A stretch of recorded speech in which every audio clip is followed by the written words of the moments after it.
సంఘం, ఇది నీ రక్షణ వాడ. వచ్చాయి బాప్తీసం తీసుకుని ఇందులోకి, మారు మనసు పొందు, నీ పాపాలన్నీ దేవుడి దగ్గర వదిలేయి. మొదటి ప్రయత్నం, జాగ్రత్తగా వినాలి, మానవ జాతిని రక్షించుకోవడానికి మొట్టమొదటి ప్రయత్నం. అలాగనండి దేవుడు పాపం చేసిన వాళ్ళని వెంటనే టక్మని నీళ్ళలో ముంచి చంపేలేదండి. పాపం చేసిన వాళ్ళని మార్చుకోవడానికి సువార్త చెప్పాడా? ఎంత కాదని చెప్పాడు. సుమారు 100 సంవత్సరాలు నోవహు గారు వాడకడుతూ ఏం చెప్పాడు? సువార్త, మారండి మారండి మారండి, పాపం మాన్పించాలి, పరిశుద్ధులుగా మార్చాలని నేను బలిని ప్రవేశపెడితే మీరు విస్తారమైన పాపాలు చేసి విస్తారమైన బలులు పట్టుకుని పాపుల గుంపు కూడి నా ఆవరణలోనికి వస్తున్నారు.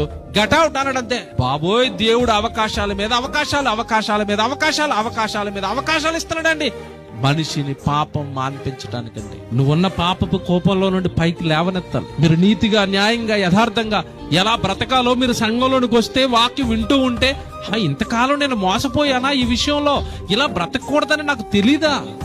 లోకం కోసం బ్రతకడానికి పుట్టారని కొంతమంది, లోకంలో ఉన్నవన్నీ సంపాదించుకుని ఈ లోకాన్ని ఆనందించాలని కొంతమంది బ్రతుకుతుంటే, అలా బ్రతికి నరకానికి వెళ్ళిపోతుంటే, వాక్యంలోనికి వచ్చిన తర్వాత నీకు ప్రభు చెప్తాడు, నేను బ్రతికిచ్చింది ఈ లోకం కోసం బ్రతకడానికి కాదమ్మా, నా కోసం బ్రతుకుతావని. ప్రభు దగ్గరికి వస్తేనే తప్పండి ఏది న్యాయమో ఏది ధర్మమో మనకి ఏమి తెలియదండి.